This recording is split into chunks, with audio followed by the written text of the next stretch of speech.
here was this a Bear Tracker 230 or 250, I think it is. The guy wants me to change the oil, add some LED lights to it, clean the carburetor. Because I guess the carburetor is, once it gets warmed up, it starts revving out the roof. He said he tried to replace the fuel filter and stuff and no avail. This air filter on this thing looks like it has never ever even been changed or anything, so I told him to order up a new OEM air filter, because I think it's not like a quad that he uses for trailing and all that stuff. It's just a farm use quad, so it's a workhorse to get the beat on. So I told him to get some Rotella and oil filter and stuff. So I've got all this stuff, getting ready to do the oil first in it. Alright, so here's kind of a cool little trick you could do for an oil drain pan. I like using these orange ones for like coolant or oil, because you can actually see everything in there, and I cut the side out of it and I drain the oil into there. And if I wanted to, I could use that to dump it out, maybe make it more precise, dump it through like a screen or something to see if there's any metal chunks or anything like that. I think Yamaha uses an 18 or a 19 millimeter bolt. They have these weird drain plugs right here that are very known for stripping out and all that good stuff. Let's see if I can crack that loose. I have to give it a good whack with my hand. There it goes.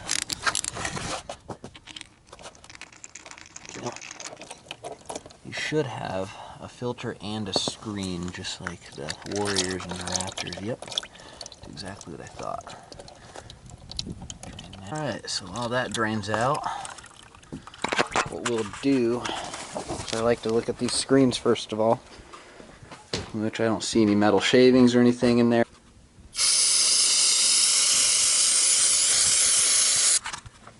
Alright, so when you install these, if it's your first time, all bikes should be the same. Anything that uses these little screens and a spring, you want to put it in like this, and then it's going to go in like that.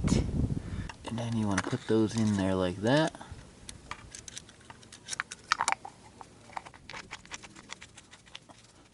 You just want to kind of tighten it down and give it a little bit of a jolt like that.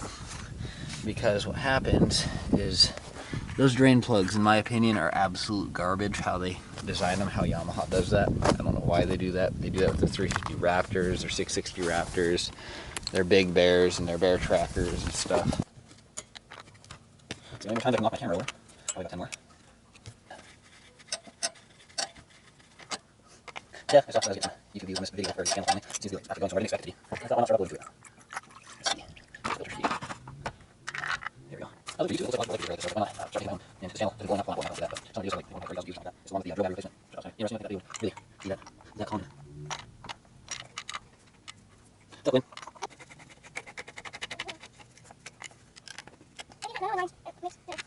You talked about that. Correct. Now there's a clean off the areas I just did on the other side. Not a whole lot, but definitely needed an oil change. And I am using, I put this in all the quads I work on. This is it's basically Rotella. It's just diesel oil. And the reason I use this is because it's high on zinc and phosphorus. So clean, I can't really tell. It looks like it's a little overfilled, which is not a bad thing, because once the engine starts up, you're going to have oil flooding up into the top anyways. Yeah, it's fine. It's a little overfilled, but that's alright. You don't want to be like overfilling it all the way up here or anything, but just a little past the top line's fine. What are you doing? I'm hooking up the battery, Gwen. And why is she leaving it? Because I'm fixing it. Because she wants you to fix it? Yep. Yep.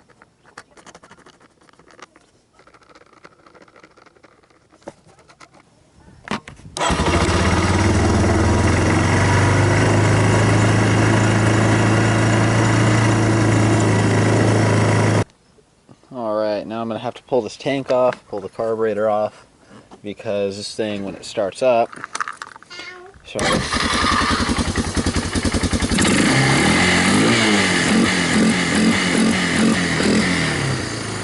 So that's not burning oil, that's actually soot. That means that this thing is running richer than hell. Hold the camera right there, alright? Okay. Alright. Alrighty. You record me taking this apart, okay? Okay. Oh, on me.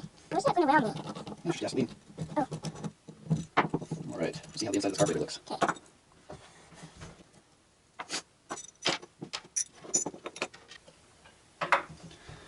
Yeah, so I've got my niece being a little camera girl. Hey, you gotta hold the camera straight, kid. There you go. You tired? Yeah. You wanna go play? Want me to take over the camera? No. Okay. Heat, don't kill kids. Yeah. Well, it's a figure of speech. Let's be literal with it. That might be one of the main issues right there is the choke, which I have a spare choke for this thing. I have my little screwdriver. It would blow black smoke out, which to me looks like that might be the I can't see. problem right there. Alright, now I got that broke loose. Yeah, you can see that choke lever is all bent. That's probably what most of the issue was right there. And look at that thing. I don't know if the fisheye lens is going to do any justice, but that is... yeah, that's pretty much no good, I would say. What I got here? I have a choke lever, but... Hold on, I can hold it. You can? Mm-hmm. I don't know if this is going to work. It's definitely not going to work. It's a good thing I have a ton of other parts in here, but I don't, unfortunately, have a Mikuni style carburetor choke. I'm going to have to tell him to order that. It's going to be the main problem right here, but I'll clean the carburetor anyways and throw it back together. Just clean out all these little orifices. Carb cleaner first. And blast some carb cleaner down through there. I usually like to blast them out the opposite way that they flow, but in this case, this carburetor looks relatively new actually, so I'm not really worried about it being too plugged up or anything like that. The quad runs good, minus it's just running really rich, and what was going on with that, I'm pretty sure it's because of the choke.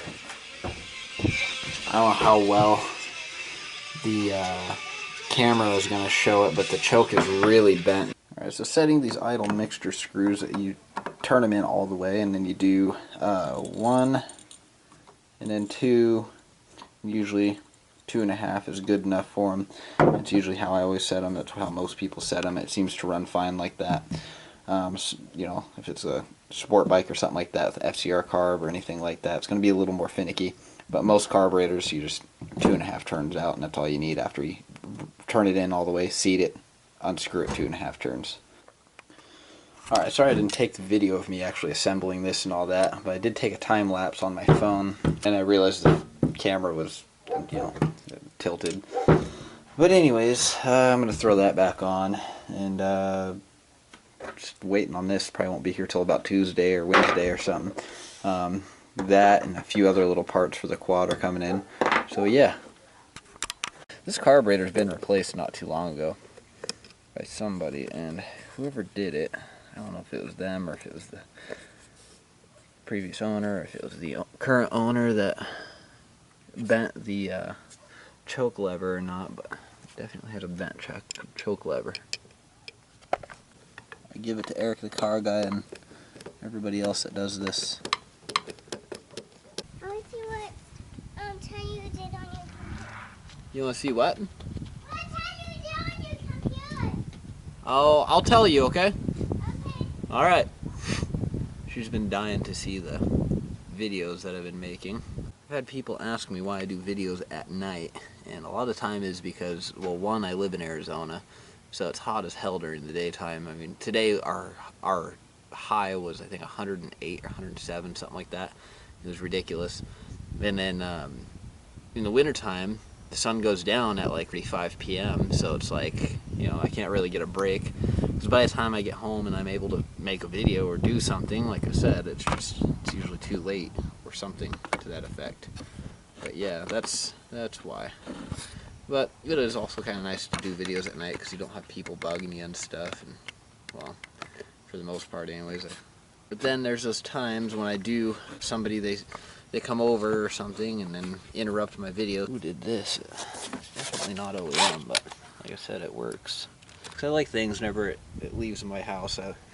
I like to make sure it's done right and it's not going to be some issue. And the way I look at it is, if I work on something, I want the next mechanic or next person that's going to work on it to look at it and be like, hey, this was done proper by the previous guy. Yamaha is famous for doing this weird, I don't like it. Honda does all their 8mm stuff, what I like, same with Suzuki. But Yamaha, they just favor these stupid Allen head screws, so they, half the time they get stuck on there. And then you go to break them loose and you end up rounding out the bolt. Then you got to get a chisel and chisel the bolt off. And it's just turns into a pain in the ass. The way I'm going to do this is not the 100% proper way to do it, but it'll work. Turn the engine over, get the plug out of it, and feel for the piston to be at top dead center when both intake and exhaust valves are loose. Or at least when both valve springs are not compressed. And then I'll set the valve lash on this thing, which calls for, so in case you're working on a Bear Tracker 250, I'm assuming all yours it's probably going to be the same. It probably won't really hurt it if you set it off just a tad bit, but the intake is going to be 5 thousandths to 9 thousandths. Exhaust will be 11 thousandths to 15 thousandths. I would suggest doing right in between. I'm probably going to set these to 7 thousandths for the intake, and then probably 11, or probably do 12 thousandths for the exhaust. Oh, I hate these style valve covers. Yamaha, come on. I mean, don't get me wrong, they make good bikes, but I just hate how they do this shit. Alright, let's see if I can do this without hurting myself. There we go. Oh, there we go. Pulled the head off of a 350 Warrior one time. And let me tell you what, that is not fun. Because it comes off. It'll come off until it hits the frame. Then you gotta undo the front motor mount. What happens is you run into clearance issues, so then you have to undo the exhaust, or I mean the front engine mount, and then you gotta unbolt the bottom engine mount. Then you gotta tilt the engine back and set it on a block. And it's just, I don't know, there's a lot of reasons. Like I said, I don't like Yamahas. Like the piston right there. Both valve rockers should be able to be moved. So yeah, there's top dead center right there. And I can tell you already, just by looking at the movement of those, that they're going to be within spec. That is a 7 thousandths. Let's see if I can fit a 7 thousandths in there. The smallest I want to see fitting in there is a 5 thousandths. It's still a little tight. 5 thousandths is still a little tight. So what I'm going to do is set that valve to 7 thousandths. Usually like to use a closed end box wrench. And then I'll turn that out a little bit. And wherever I just stuck my feeler gauge, I want the 7 thousandths to fit in there nice and kind of snug, but not too snug.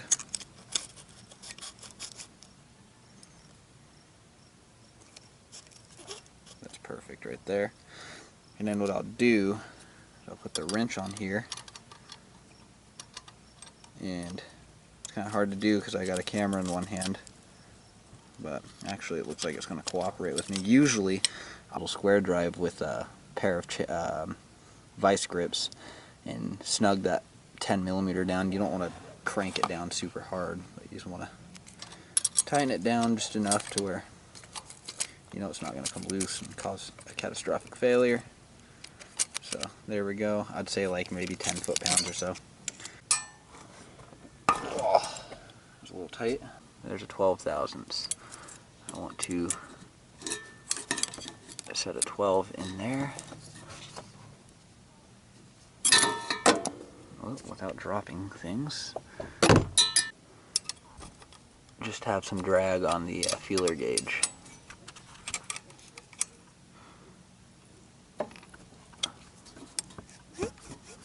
You want to, the best way I put it is you want the feeler gauge to be able to go in and out without bending and buckling the feeler gauge. Part you probably don't really need to see. It's pretty straightforward. Just make sure your gaskets are clean, your gasket surfaces are clean, and then throw it all together.